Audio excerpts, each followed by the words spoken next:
മരുമോളാണെങ്കിലും അനിയത്തിയാണെങ്കിലും നല്ല സ്നേഹത്തോടു കൂടിയാ പോയിട്ടുണ്ടായത്.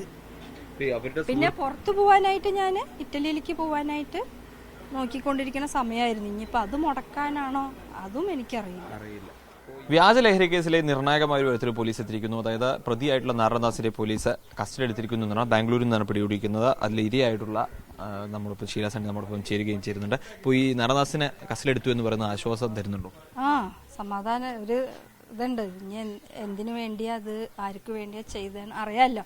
ഞാനും ഇത്രകാലം എന്തിനു വേണ്ടിയാ ഇതിന് ചെയ്തതെന്ന് ഇപ്പോഴും അറിയാതൊരു ഇതാണ്, ഉത്തരമാണ് അത്, ചോദ്യമാണ് എന്തിനു വേണ്ടിയാ ചെയ്തതെന്ന്. അപ്പോൾ ഇപ്പോൾ ആളെ അറസ്റ്റ് ചെയ്തിരിക്കണ കാരണം ഇനി അറിയാൻ പറ്റും എന്തിനു വേണ്ടി ആർക്ക് വേണ്ടിയാ ചെയ്ത്. അതിനാണ് ഗൂഢാലോചന പുറത്തു വരുമെന്നാണ് പ്രതീക്ഷിക്കുന്നത്. വരും, എന്തായെങ്കിലും വരുമെന്ന് വിശ്വസിക്കണം. ഇത് ഈ നാരായണദാസിന് പറയുന്ന വ്യക്തിനെ എനിക്കറിയില്ല. ഞാൻ ഈ ചാനലിലൊക്കെ അറിഞ്ഞിട്ടാണ് എനിക്ക് നാരായണദാസിനെ കുറിച്ച് അറിയണത്. പിന്നെ അന്വേഷണം കണ്ടെത്തിയത് മരുമോളുടെ അനിയത്തിയുടെ കൂടെ ഉണ്ടായ വ്യക്തിനാണ്. അവർ പറഞ്ഞിട്ടാണ് നമുക്കറിയണത്. അവർ വഴിയായിട്ടും നമ്മൾ ഈ നാരായണദാസിനെ കുറിച്ച് ഞാൻ കേട്ടിട്ടില്ല. അതിനിടെ പോലും ഈ മരുമകളുടെ അനുമതിയായിട്ടാണ് നാരായണദാസിന് ബന്ധം എന്ന് പറയുന്നു. അപ്പോൾ എന്തുകൊണ്ടാണ് എന്തെങ്കിലും ഒരു എന്താണ് ഇതിന് പിന്നിൽ ഇത്തരത്തിലൊരു വൈരാഗ്യം വരാനുള്ള കാരണം? അങ്ങനെ എന്തെങ്കിലും കരുതുന്നു? അങ്ങനെ എനിക്കും ചിന്തിച്ചിട്ടൊന്നും പിടുത്തം കിട്ടില്ല. ഈ സംഭവം നടക്കുമ്പോൾ മോന്റെ കല്യാണം കഴിഞ്ഞിട്ട് 1 വർഷം 3 മാസം ആവുന്നുള്ളൂ. ഈ ദിവസങ്ങളിൽ അവർക്ക് എന്നോട് എന്താ വെറുപ്പ് വരാൻ തോന്നിയ കാരണമാണ് എനിക്കിപ്പോഴും മനസ്സിലാവണില്ല. മരുമോളാണെങ്കിലും അനിയത്തിയാണെങ്കിലും നല്ല സ്നേഹത്തോടു കൂടിയാ പോയിട്ടുണ്ടായത്. പിന്നെ പുറത്തു പോവാനായിട്ട് ഞാൻ ഇറ്റലിയിലേക്ക് പോവാനായിട്ട് നോക്കിക്കൊണ്ടിരിക്കുന്ന സമയമായിരുന്നു. ഇനിയിപ്പോൾ അത് മുടക്കാനാണോ അതും എനിക്കറിയില്ല.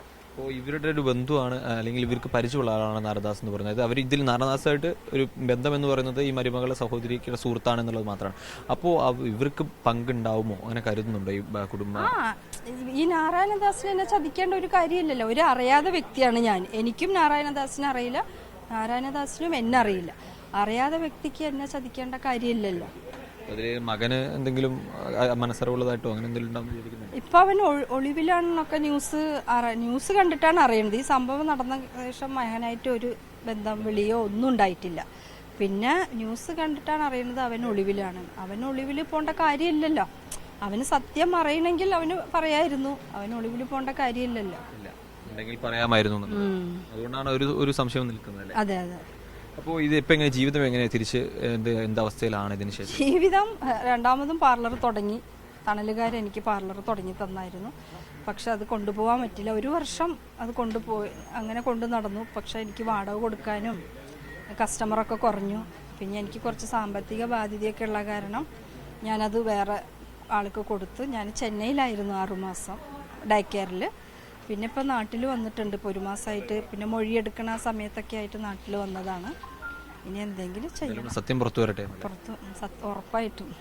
അപ്പോൾ എന്തായാലും നിർണായകമായൊരു നീക്കത്തിലേക്ക് പോലീസ് എത്തിക്കുന്നത്. അതായത് നാരായണദാസിന്റെ അറസ്റ്റോടുകൂടി തന്നെ ഈ കേസുമായി ബന്ധപ്പെട്ട യഥാർത്ഥ സത്യങ്ങൾ പുറത്തു വരുമെന്ന പ്രതീക്ഷയിൽ തന്നെയാണ് ഷീല സണ്ണി ഉള്ളത്. അത്തരത്തിൽ ആ കാര്യങ്ങൾ പുറത്തു വരുമെന്ന് തന്നെയാണ് പോലീസും കരുതുന്നത്. എന്തായാലും നാരായണദാസിനെ കൊണ്ടുവന്ന് ചോദ്യം ചെയ്യുന്നതിലൂടെ തന്നെ കൂടുതൽ കാര്യങ്ങൾ വ്യക്തമാകുമെന്ന് മനസ്സിലാക്കാൻ സാധിക്കുന്നത്. ചാലക്കുടിയിൽ നിന്നും കെ അഖിൽ, മീഡിയ 1.